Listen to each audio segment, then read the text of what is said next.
கடல் கொந்தளிப்பு முன்னெச்சரிக்கை. நெடுந்தீவு போக்குவரத்து இன்று இடம்பெறாது. மன்னார் தீவு முற்றுமுழுதாக அழிவடையும் அபாயம். ஒருபோதும் அனுமதிக்கப் போவதில்லை. சுமந்திரன் திட்டவட்டம். ஸ்ரீலங்கன் ஏர்லைன்ஸின் இறுதி ஏல விற்பனைக்காக தெரிவு செய்யப்பட்ட 3 நிறுவனங்கள். ஜனாதிபதி தேர்தலில் களமிறங்க தயாராகும் சரத் பொன்சேகா. பொது வேட்பாளர் விடயம் ஒரு சதித்திட்டம். குற்றம் சுமத்தும் தமிழ் தேசிய மக்கள் முன்னணி. மீண்டும் ரணில் ஜனாதிபதியானால் ராஜபக்சவினருக்கு ஏற்படவுள்ள கதி. புதிய கவன்பில எச்சரிக்கை. மன்னாரில் தனியார் காணிகளை சட்டவிரோதமாக சுவீகரிக்கும் கம்பெனிகள். பாதிக்கப்பட்ட காணி உரிமையாளர்களை சந்தித்த சுமந்திரன். கையிட்டி சட்டவிரோத திஸ்ஸ விகாரைக்கு எதிராக மக்கள் நேற்று ஆர்ப்பாட்டம்.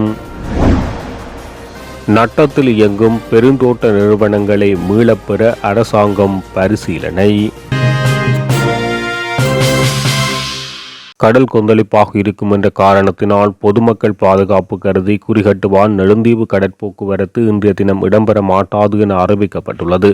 வளிமண்டல திணைக்கள காலநிலை அறிக்கையின் பிரகாரம் இன்று வெள்ளிக்கிழமை கடல் கொந்தளிப்பாக இருக்கும் என எதிர்வு கூறப்பட்டதன் காரணமாக குறித்த முடிவு எடுக்கப்பட்டுள்ளதாக யாழ்ப்பாணம் மாவட்ட அனர்த்த முகாமைத்துவ பிரிவு பிரதி பணிப்பாளர் என் சூரியராஜா தெரிவித்துள்ளார். பொதுமக்கள் இதனை கருத்தில் கொண்டு தேவையற்ற சிரமங்களை தவிர்த்து கொள்ள அறிவுறுத்தப்பட்டுள்ளது.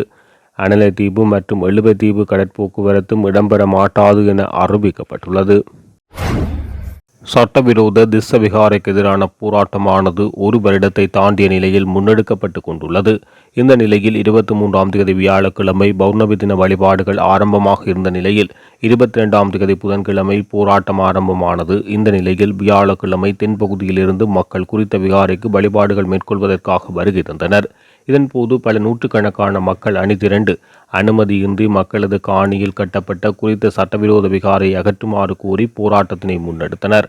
இதன்போது போராட்டத்தில் ஈடுபட்டவர்கள் தையிட்டி எங்கள் சொத்து, வடக்கு கிழக்கும் தமிழர் தாயகம், மண் துறந்த புத்தருக்கு மண் மீது ஆசையா, பலாலி போலீஸ் பொறுப்பதிகாரி ஒரு கொலைகாரன், பௌத்தத்தின் பெயரால் காணிகளை அபகரிக்காதே, இந்த மண் எங்களின் சொந்த மண், சட்டவிரோத விகாரைக்கு காவல்துறை காவலா, பௌத்தத்தின் போதனை சட்டவிரோத ஆக்கிரமிப்பா என கோஷங்களை எழுப்பியவாறு போராட்டத்தில் ஈடுபட்டனர். இந்த போராட்டம் இன்று வெள்ளிக்கிழமை வரை தொடரும் என ஏற்பாட்டாளர்கள் தெரிவித்தனர். இந்த போராட்டத்தில் தமிழ் தேசிய மக்கள் முன்னணியின் செயலாளரும் பாராளுமன்ற உறுப்பினருமான செல்வராசா கஜேந்திரன், தமிழ் தேசிய மக்கள் முன்னணியின் ஊடக பேச்சாளர் கனகரத்னம் சுகாஸ், காணியின் உரிமையாளர்கள், கட்சி உறுப்பினர்கள், பொதுமக்கள் என பலரும் கலந்து கொண்டனர்.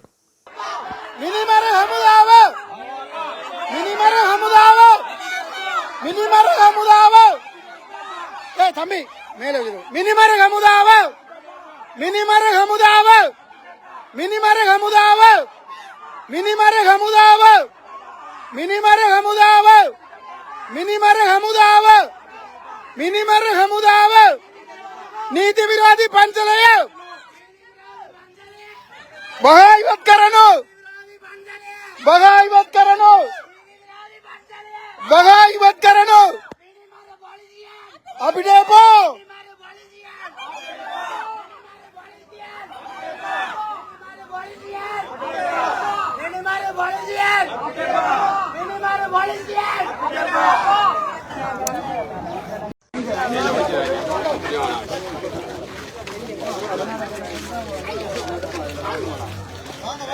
கரைக்கு போங்க.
Minimara polisian.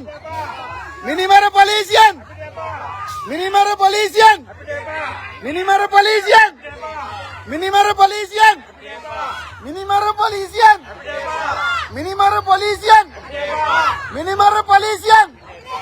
Minimara polisian. Minimara polisian. Minimara polisian. Minimara polisian. Minimara polisian. Minimara polisian. Minimara polisian. Minimara polisian. Minimara polisian. Minimara polisian. Minimara polisian. முதல் போய் பாட்டு பாடுங்க பாட்டு பாட்டு என்னடு சட்டவிரோத இடத்துல என்னடு பாட்டு போட விட்டுருக்கிறீங்க போலீஸ் அராஜகம் போலீஸ் அராஜகம் போலீஸ் அராஜகம் போலீஸ் அராஜகம் போலீஸ் அராஜகம் போலீஸ் அராஜகம் போலீஸ் அராஜகம் போலீஸ் அராஜகம் ஐயா இங்க வாங்க போலீஸ் அராஜகம் போலீஸ் அராஜகம் போலீஸ் அராஜகம் மினிமர பொலிசியன் மினிமர பொலிசியன் மினிமர பொலிசியன் மினிமர பொலிசியன் மினிமர பொலிசியன் மினிமர பொலிசியன் அக்கா மினிமர பொலிசியன் மினிமர பொலிசியன் மினிமர மினிமரோ மினிமரோ மினிமரோ போலீஸ் அராஜகம் போலீஸ் அராஜகம் போலீஸ் அராஜகம் போலீஸ் அராஜகம் போலீஸ் அராஜகம் போலீஸ் அராஜகம் இனவாத போலீஸ் மன்னாரிலிருந்து கனியமண் அகழ்வதை ஒருபோதும் அனுமதிக்கப் போவதில்லை என பாராளுமன்ற உறுப்பினர் சுமந்திரன் தெரிவித்துள்ளார். மன்னார் தீவில் கனிய மணல் அகழ்வுக்கு எதிராக சட்ட ரீதியாக நடவடிக்கைகள் மேற்கொள்வது தொடர்பில் நேற்று இடம்பெற்ற விசேட கலந்துரையாடலின் பின்னர் ஊடகங்களிடம் கருத்து தெரிவிக்கும் போது அவர் இதனை தெரிவித்துள்ளார். மன்னார் தீவிலிருந்து கனியமண் அகழ்வதற்கான திட்டங்கள் நடைமுறைப்படுத்துவது மன்னார் தீவையே முற்றுமுழுதாக அளிக்கும் செயற்பாடாகவே இருக்கும் என்பது எங்களுக்கு தெளிவாக தெரிவிக்கின்றது. மன்னார் தீவு நிலையான தீவாக இருப்பதற்கு சில பாதுகாப்பு அரண்கள் தேவைப்படுகிறது. அதாவது கடல் மட்டத்திலிருந்து சற்று குறைவான நிலையில் இருக்கும் தீவாக மன்னார் தீவு காணப்படுவதால் இது மிகவும் கவனமாக பாதுகாக்கப்பட வேண்டிய ஒரு தீவு. இதனுடைய சுற்றுச்சூழலை பாதிக்கும் வகையில் நடவடிக்கைகள் முன்னெடுக்கப்பட்டால் அது மன்னார் தீவையை அழிப்பதற்கான சாத்தியப்பாட்டை மேலும் அதிகரிப்பதாகவே காணப்படும். எனவே குறித்த பகுதியை கனியமணல் அகழ்வதை நாம் முற்றாக எதிர்ப்பதோடு அதனை எல்லா வழிகளிலும் நாம் தடுப்போம் என தெரிவித்துள்ளார். நாட்டில் நிலவும் சீரற்ற காலநிலையினால் கடந்த 24 மணித்தியாலங்களில் மொத்தமாக 7323 குடும்பங்கள் உட்பட 29228 பேர் பாதிக்கப்பட்டுள்ளதாக தேசிய அனர்த்த முகாமைத்துவ நிலையம் தெரிவித்துள்ளது. இவர்களில் 3 பேர் காயமடைந்துள்ளதாகவும் 164 வீடுகள் சேதமடைந்துள்ளதாகவும் அத்துடன் 584 குடும்பங்கள் உட்பட 1852 பேர் பாதுகாப்பான இடங்களில் தங்க வைக்கப்பட்டுள்ளதாகவும் தெரிவிக்கப்படுகின்றது. இது தொடர்பில் தேசிய அனர்த்த முகாமைத்துவ நிலையம் வெளியிட்ட அறிக்கையில் வடமேல் மாகாணத்திலேயே அதிக பாதிப்புகள் இடம்பெற்றுள்ளது. அந்த வகையில் வடமேல் மாகாணம் புத்தளம் மாவட்டத்தில் வெள்ளப்பெருக்கு காற்றழுத்தம் ஆகியவை காரணமாக 6261 குடும்பங்கள் உட்பட 25678 பேர் பாதிக்கப்பட்டுள்ளனர். அதுடன் 10 வீடுகள் பகுதியளவில் சேதமடைந்துள்ளதுடன் 537 குடும்பங்கள் உட்பட 1775 குடும்பங்கள் பாதுகாப்பான இடங்களில் தங்க வைக்கப்பட்டுள்ளனர். இதேவேளை மேல் மாகாணத்தில் 516 குடும்பங்கள் உட்பட 2175 குடும்பங்கள் பாதிக்கப்பட்டுள்ளதுடன் 45 வீடுகள் பகுதியளவில் சேதமடைந்துள்ளதுடன் 17 வீடுகள் உட்பட 77 குடும்பங்கள் பாதுகாப்பான இடங்களில் தங்க வைக்கப்பட்டுள்ளனர். கொழும்பில் வெள்ளப்பெருக்கினால் 347 குடும்பங்கள் உட்பட 1491 பேர் பாதிக்கப்பட்டுள்ளதுடன் 9 குடும்பங்களைச் சேர்ந்த 52 பேர் பாதிக்கப்பட்டுள்ளனர். கம்பகா மாவட்டத்தில் அதிகூடிய மழை வெள்ளப்பெருக்கினால் 133 குடும்பங்கள் உட்பட 561 பேர் பாதிக்கப்பட்டுள்ளதுடன் 9 வீடுகள் பகுதியளவில் சேதமடைந்துள்ளது. இதேவேளை களுத்துறை மாவட்டத்தில் இடிமின்னல் காற்றழுத்தம் ஆகியவை காரணமாக 36 குடும்பங்களைச் சேர்ந்த 123 பேர் பாதிக்கப்பட்டுள்ளனர். அத்துடன் 36 வீடு பகுதியளவில் சேதமடைந்துள்ளதுடன் 8 பேர் உட்பட 25 பேர் பாதுகாப்பான இடங்களில் தங்க வைக்கப்பட்டுள்ளனர். இதேவேளை வடமாகாணத்தில் 443 குடும்பங்கள் உட்பட 948 பேர் காலநிலை அனர்த்தங்களினால் பாதிக்கப்பட்டுள்ளனர். அதன் அடிப்படையில் கிளிநொச்சியில் அதிகூடிய வெப்பநிலை காரணமாக 432 குடும்பங்கள் உட்பட 946 பேர் பாதிக்கப்பட்டுள்ளனர். அத்துடன் யாழ் மாவட்டத்தில் ஒரு குடும்பம் உட்பட 2 காற்றழுத்தம் மற்றும் மழையினால் பாதிக்கப்பட்டுள்ளனர். இதேவேளை தென் மாகாணத்தில் 85 குடும்பங்கள் உட்பட 327 பேர் பாதிக்கப்பட்டுள்ளதுடன் 82 வீடுகள் பகுதியளவில் சேதமடைந்துள்ளது. ஸ்ரீலங்கன் ஏர்லைன்ஸ் தனியார்மயப்படுத்தப்படும் திட்டத்தின் கீழ் விண்ணப்பம் செய்த ஏலதாரர்கள் பட்டியலில் இருந்து 3 நிறுவனங்கள் தேர்வுக்காக இறுதிப் பட்டியலுக்கு கொண்டு வரப்பட்டுள்ளன. ஏற்கனவே ஸ்ரீலங்கன் ஏர்லைன்ஸ் ஏலத்துக்காக 6 நிறுவனங்கள் தமது விண்ணப்பங்களை செய்திருந்த நிலையில் ஏர் ஏசியா, சுப்ரீம் குளோபல் மற்றும் ஹெய்லீஸ் ஆகிய 3 நிறுவனங்கள் இறுதிப்படுத்தப்பட்டுள்ளன. இதன்படி இலங்கையின் பொருளாதார நிலைப்படுத்தலுக்காக ஒத்துழைத்த இலங்கையரான RM மணிவண்ணனின் தலைமையில் முன்னணி பல்துறை நிறுவனமான சுப்ரீம் கன்சோர்டியம் இயங்குகின்றது. விமான போக்குவரத்து துறையில் நன்கு ஸ்தாபிக்கப்பட்ட நிறுவனமாக ஏர் ஏசியா ஒரு மலேசிய நிறுவனமாகும். இந்த நிலையில் தெரிவு செய்யப்பட்ட மத்திய நிறுவனமான ஹெய்லீஸ் இலங்கையின் உள்ளூர் பல்துறை நிறுவனமாக விளங்குகின்றமை குறிப்பிடத்தக்கது. பாராளுமன்ற உறுப்பினரும் முன்னாள் இராணுவ தளபதியுமான பீல்ட் மார்ஷல் சரத் பொன்சேகா எதிர்வரும் ஜனாதிபதி தேர்தலில் போட்டியிட தீர்மானித்துள்ளதாக பத்திரிகைகள் செய்தி வெளியிட்டன. இதன்படி எதிர்வரும் ஜூன் மாதம் பொன்சேகா இது தொடர்பான உத்தியோகபூர்வ அறிவிப்பை வெளியிடுவார் எனவும் அவர் சுயேட்சை வேட்பாளராக போட்டியிட உள்ளதாகவும் தெரிவிக்கப்பட்டுள்ளது. இந்த நிலையில் ஐக்கிய மக்கள் சக்தியின் உறுப்பினர்கள் சிலர் அவருக்கு ஆதரவாக இருப்பதாகவும் மேலும் பல அரசியல் கட்சிகளின் அரசியல்வாதிகளுடன் பேச்சுவார்த்தை நடாத்தவுள்ளார் எனவும் கூறப்படுகின்றது.